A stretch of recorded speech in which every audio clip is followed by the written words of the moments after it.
How many times do I have to tell you? You are not authorized to be here. You are putting everyone at risk.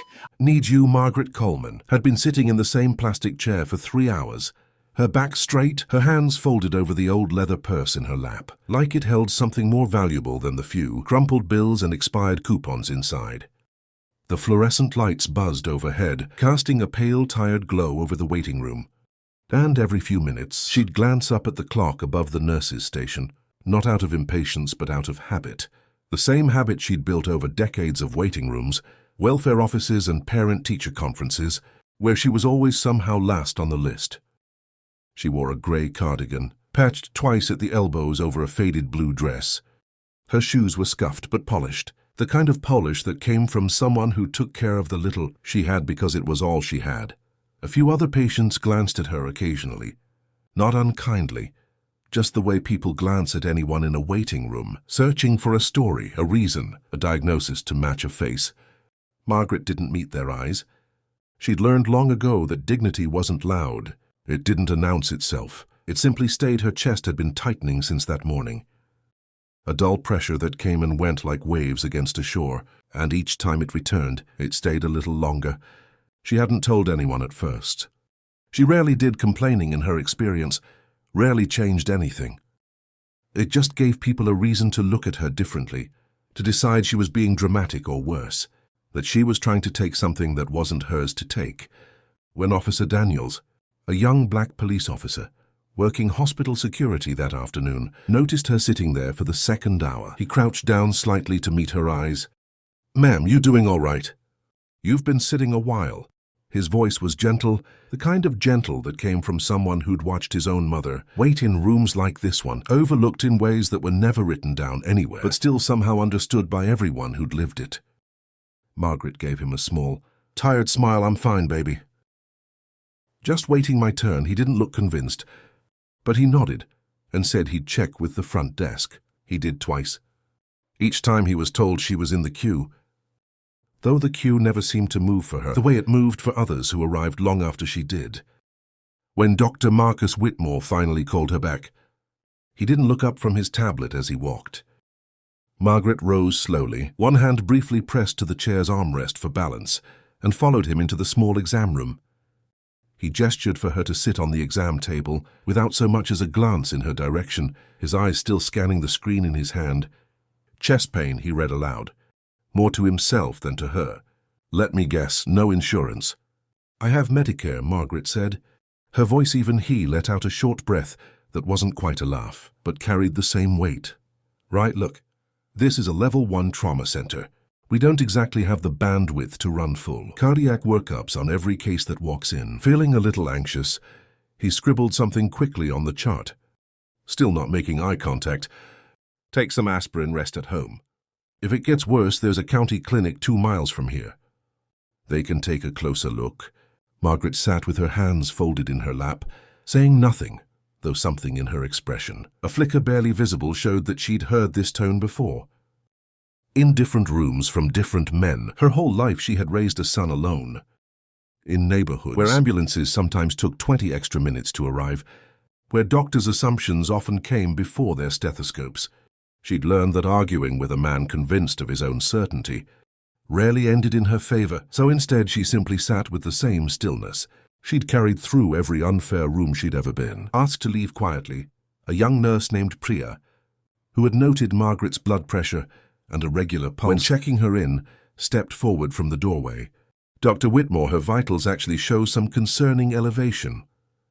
If you'd like to take a second look at—" "I said we're done here," he cut in, already turning toward the door, his tablet tucked under his arm, like the conversation had never happened at all. Officer Daniels, standing just outside the doorway, caught Priya's eye for a brief second, and in spoken understanding passing between them, the kind two people share when they've both witnessed the same quiet injustice, too many times to count, and neither has the power in that moment to stop it, only to remember it. Margaret sat alone on the exam table after the door closed. One hand pressed lightly against her chest, the ache inside her rising and falling, like something patient. Something that had learned much like she had. How to wait 20 years earlier. In a cramped 2-bedroom apartment on the east side of town, Margaret Coleman stood at a stove that had seen better decades, stretching a single pack of ground beef into something that could pass for dinner. For the next 3 nights, the apartment smelled like onions and the faint mustiness of an old radiator that clicked more than it actually warmed the room. On the kitchen table, beneath a chipped mug she used as a paperweight, sat an envelope from Johns Hopkins School of Medicine, its seal already broken. Its contents read so many times. The paper had begun to soften at the folds. David sat across from that envelope now, elbows on the table, staring at it, the way a person stares at something that feels both like a miracle and a burden at the same time. He was 22, lean, tired from finals, still wearing his university sweatshirt, with a hole starting at the cuff. "Mom," he said quietly, not lifting his eyes from the letter, "the tuition is $61,000 a year. That's not something we figure out. That's something we can't do." He said it plainly, the way young men sometimes try to sound practical, when what they really feel is afraid. Margaret didn't answer right away. She turned the meat once more in the pan, lowered the heat, and wiped her hands on the dish towel hanging from the oven handle before she sat down across from him.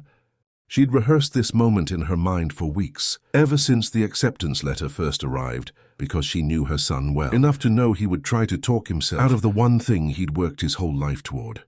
"You let me worry about the money," she said, "Mom. That's not how tuition works. You can't just—" David, her voice wasn't loud, but it carried the same stillness it always did, the kind that made people stop mid-sentence. She reached down and slid the wedding ring off her finger. The same ring her late husband had saved for 8 months to afford, back when they were young and foolish enough to believe love alone could carry 2 people through anything. She set it gently on the table beside the envelope. "This is not going to medical school with you, but it's going to help pay the first semester." "Mom, no. I'm not letting you sell Dad's ring. Your father worked at that steel plant for 11 years, so this family could have something. Margaret said he'd want it spent on this. Not sitting in a drawer collecting dust while his son gives up on being a doctor because the number scared him." David sat back, jaw tight, eyes glassy in that way young men try hard to hide. "It's not that simple, no." Margaret agreed, folding her hands on the table. "It's not simple at all. But since when has anything worth having in this life been simple?" That same week, she picked up a second job at Ruth's Diner on 4th Street. Waking at 4:30 every morning to be there by 5, refilling coffee and scraping bacon grease off the flat-top grill, for men who called her sweetheart, without ever learning her name. In the evenings, she cleaned office suites downtown. Glass buildings with law firms and insurance companies, where the elevator doors gleamed brighter than anything. In her own apartment on weekends, she took in sewing work from neighbors, hemming pants and mending torn jackets, on an old machine that jammed if you fed the fabric too fast. The same way she'd learned to feed her own patience, so it wouldn't snap either. There was a night deep into that first winter of David's schooling, when Margaret's car broke down on the way home from her cleaning shift, stalling out on a stretch of road with no streetlights and a wind that cut straight through her coat. She sat behind the wheel for a moment, exhausted in a way sleep never quite touched, before stepping out to see if she could get it running again. A patrol car slowed beside her minutes later, its lights briefly illuminating the empty road. The officer who stepped out, a heavy-set black man named Sergeant Willis, didn't ask what a woman was doing alone on that road so late. And he didn't make her feel like a burden for needing help. He simply popped her hood, worked in the cold for 20 minutes, with a flashlight between his teeth, and when the engine finally sputtered back to life, he told her to drive straight home and gave her his own jacket for the ride, since hers wasn't cutting the wind. "Ma'am, you take care now," he said, tapping the roof of her car twice before she pulled away. "Anybody raising a child alone in this city needs somebody looking out for them." Every now and then she never forgot that kindness, small as it seemed to him, because she understood something many people never fully learn. That dignity is often kept alive not through grand gestures, but through moments like a stranger's jacket on a cold night, offered without condition or expectation of thanks. Margaret never told David how many meals she skipped, so his tuition payments would clear on time. She never mentioned the months she wore the same 3 work outfits on rotation down so she could afford his textbooks, or the nights she sat up doing sewing repairs until midnight because Ruth's Diner didn't pay enough on its own to cover both rent and his housing costs. At school she didn't tell him because she didn't want him carrying that weight, while he was supposed to be carrying organic, chemistry and anatomy exams instead. There were women in her life during those years who understood, without being told, women like her older sister Dolores, who worked as a hospital administrative assistant and would occasionally slip Margaret information about tuition, assistance programs, or hospital scholarships she'd overheard about in meetings. Women like her neighbor Mrs. Odessa, a retired school teacher, who would knock on Margaret's door some evenings with a plate of food, because I made too much again. Though everyone on that floor knew Odessa never made too much of anything. By accident, these women formed the quiet architecture of survival that never appeared in any official record of David's education, yet without them, none of it would have held together the way it did. David found out about the ring nearly 4 years later, home for winter break during his second year of medical school, digging through a drawer looking for a photo album, and instead finding the pawn shop receipt tucked into an old shoebox, the ticket for a ring that had never been reclaimed. He sat with it in his hands for a long while before bringing it to his mother in the kitchen, holding it up without a word, his throat tight in the way that made speaking feel impossible. Margaret looked at the receipt, then at her son, and simply said, "I told you I'd figure it out. You sold Dad's ring I invested in my son." She corrected gently, "There's a difference." He didn't say anything else that night. He simply hugged her tighter and longer than he had in years, the kind of hug that carries an apology and a promise all at once. An apology for not understanding sooner, and a promise in spoken, but absolute, that whatever she had given up for him would never be forgotten. And one day, somehow, he would find a way to make sure the world knew exactly what kind of woman had raised him. The door to the exam room opened with the quiet click of a handle, turned by someone used to walking into rooms like he owned them, which, as it happened, he did. A man in a tailored charcoal suit stepped through first, flanked by 2 hospital administrators, trailing slightly behind him, with clipboards pressed to their chests, the kind of entourage reserved for someone whose name had just been printed on a new office door. Down the hall, Dr. Marcus Whitmore, who had been finishing notes at the counter, straightened his white coat instinctively and turned on the same practiced smile he used for hospital donors and board members. "Mr. Chen, welcome to Riverside," he said smoothly, extending a hand. "I was just finishing up rounds. If you'd like, I can walk you through." David Chen didn't take the hand. His eyes had already moved past Whitmore, past the administrators, landing on the gurney in the corner of the room, where a woman sat with her hands folded over her purse. One hand pressed lightly against her chest, waiting the way she always waited, quietly, without complaint, as if she'd long ago accepted that complaining changed nothing. "Mom," the word left him before he could think to soften it. Before he could remember, he was standing in front of his entire new administrative staff. On his first official walk-through as CEO, he crossed the room in 3 quick strides and knelt beside the gurney, taking her hand in both of his. "Mom, what are you doing here? What's going on?" Margaret looked up at her son, and for the first time in 3 hours, something in her posture softened, though she still managed a small, tired smile. "I didn't want to bother you on your first week, baby. I just came in with some chest pain." "It's nothing, it's not nothing. If you've been sitting here this long," David said, his eyes scanning her face, noting the paleness beneath her skin, the shallow way she was breathing. He turned toward the room, his voice steady, but carrying an edge that made every person present go still. "How long has she been here?" Nobody answered right away. Then Priya, the young nurse who had checked Margaret's vitals hours earlier, stepped forward from where she'd been quietly documenting charts near the door. 3 hours, sir." High flagged her blood pressure and pulses, concerning when she came in. Dr. Whitmore reviewed her file, and determined it wasn't necessary to run further tests. David turned slowly toward Whitmore, and the room seemed to hold its breath along with him. "Is that true?" Whitmore's practiced smile had disappeared entirely, now replaced by the particular kind of panic that comes from a man realizing the ground beneath him has shifted. "Without warning, Mr. Chen, I didn't have the full context. If I had known she was would it have mattered if she wasn't?" David asked in his voice, though quiet, landed harder than any shout could have. "Would 3 hours of chest pain matter less on a woman who wasn't related to me?" Whitmore said nothing, because there was nothing he could say that wouldn't confirm exactly what David already suspected.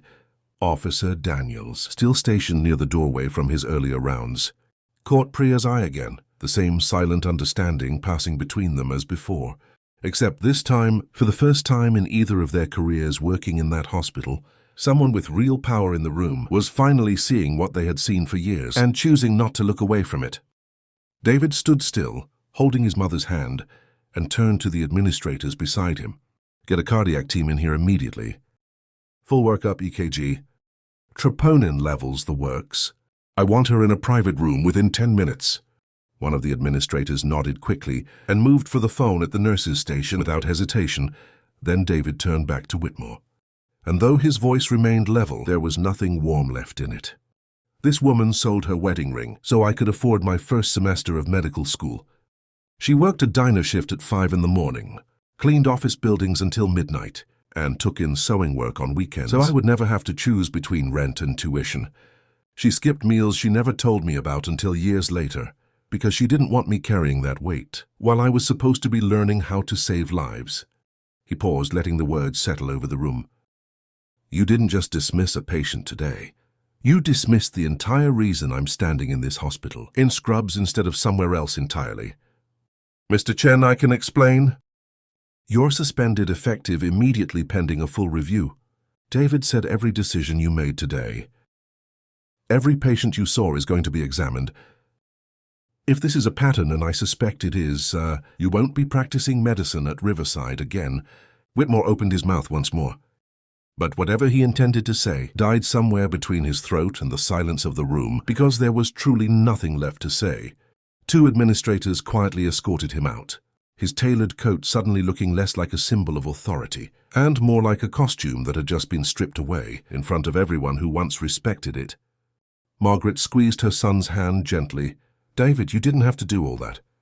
"I'm all right, you're not all right, Mom. You've been in pain for 3 hours and nobody listened." He knelt back down beside her, his voice softening now that the room had emptied of everyone, except the people who actually cared about her well-being.